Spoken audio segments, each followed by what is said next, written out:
Do you want to start a Pokemon card business? Well, before you do anything, there are some things you should know. Hey there, my name is Harley, and I'd like to welcome you to the very first Business Talk Tuesday. And today, I'm going to be sharing the 3 key steps I took before I ever even started my business. HD cards and collectibles.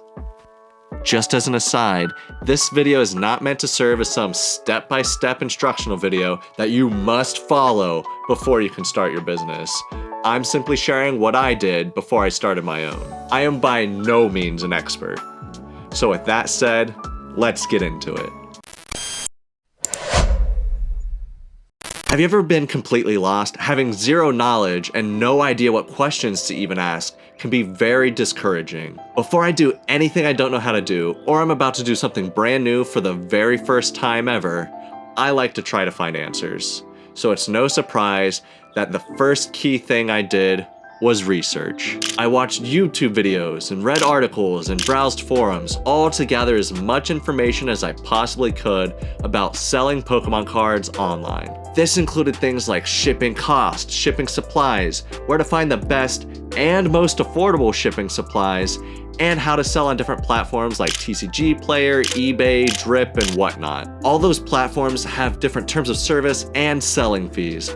I had to create a spreadsheet just to keep the mountains of information organized. It compares the different shipping costs and supplies, fees, and equipment that I'll need to get started. It helped me keep everything together and keep my startup expenses in check. If you'd like to be in the know, be sure to keep an eye out for when I release the videos going over all the research I've done. Alright, picture this. You're walking down the street and all of a sudden you come across this familiar logo. But it's not just any logo. It's obviously the iconic half-bitten apple of the tech giant, well, Apple.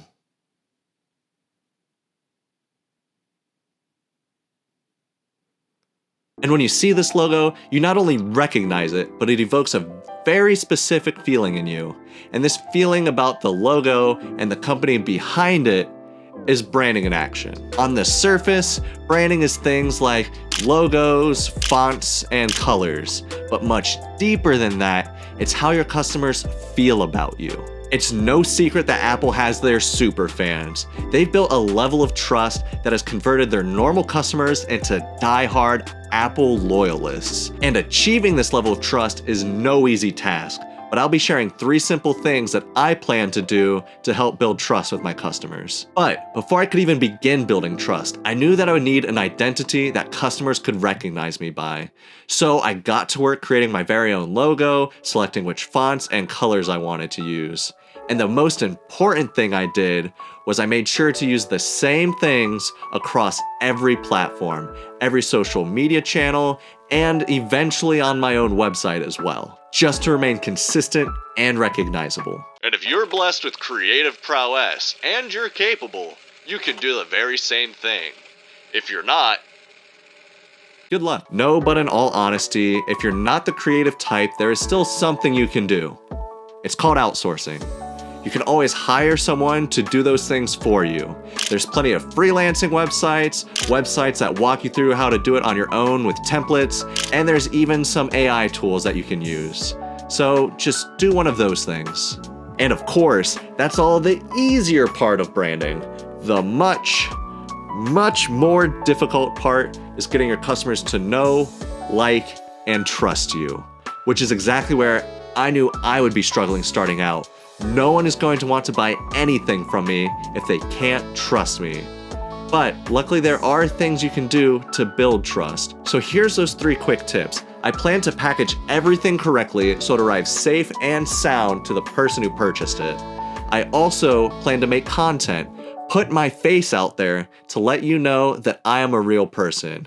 And lastly, probably most importantly, I plan to be as honest and transparent as humanly possible. I'm gonna walk you through how I build this business step by step so you know exactly what I'm doing along the way. Integrity and honesty are very important to me, and it goes without saying that great customer service goes a long way in building trust with customers.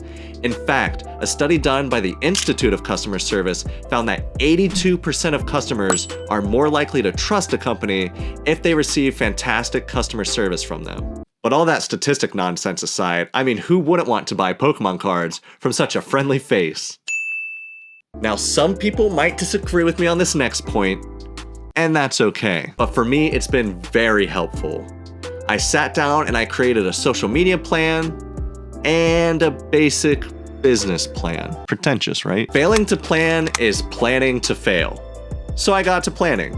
I know that I'll need to be present on most every social media platform to sell anything, but that is a ton of work when you're first starting out. So I decided to focus on YouTube specifically in the beginning. And my goal is that once I get a handle on YouTube, I can branch out to the other social media platforms. And after deciding which platform to focus on, I moved on to the next point, which was brainstorming. I sat down, I came up with a posting schedule, and I came up with different ideas for content that I would like to make, and hopefully you would enjoy watching. One thing that I planned to do, but didn't execute super well, was stockpiling content. I wanted to create just a little bit of a buffer for when I finally started posting. And while I worked on all that, I worked on my business plan. Now for my business plan, I borrowed a concept called the 3D business plan from a financial YouTube channel called The Money Guy Show. This plan is 3 parts, the 3Ds. The first D is the dream plan. In this plan, everything goes right. It all goes your way. It's amazing, you're super successful, and you're amazing. The second plan is the down-to-earth plan. In this, you have to be realistic. You have to think as objectively as possible and write down what you actually think will happen. And then the third plan is no fun at all. It's the doo-doo plan. But I guess the name is kind of fun. If you're 12 or just male. Anyways, in this plan, everything's a disaster. Nothing works out. Every risk you take fails and nothing goes your way. Absolutely the worst case scenario happens. And you need to be prepared for that, just in case. So what are your thoughts on business plans? Are they unnecessary overkill or are they super effective? Let me know down in the comments. I'd also like to take this time to thank you for watching this video. As a new business owner and a new content creator, it really does mean a lot. I cannot thank you enough for the support. Also, if you enjoy the video or find it helpful or informative at all, or at least a little bit entertaining, please consider liking and subscribing. Thank you. So now that you know what I did before I started my business, if you'd like to see how I actually got it kicked off, go watch this video over here. Also, don't forget that every Tuesday is Business Talk Tuesday. So be sure to come back and follow along. I'll catch you guys next time.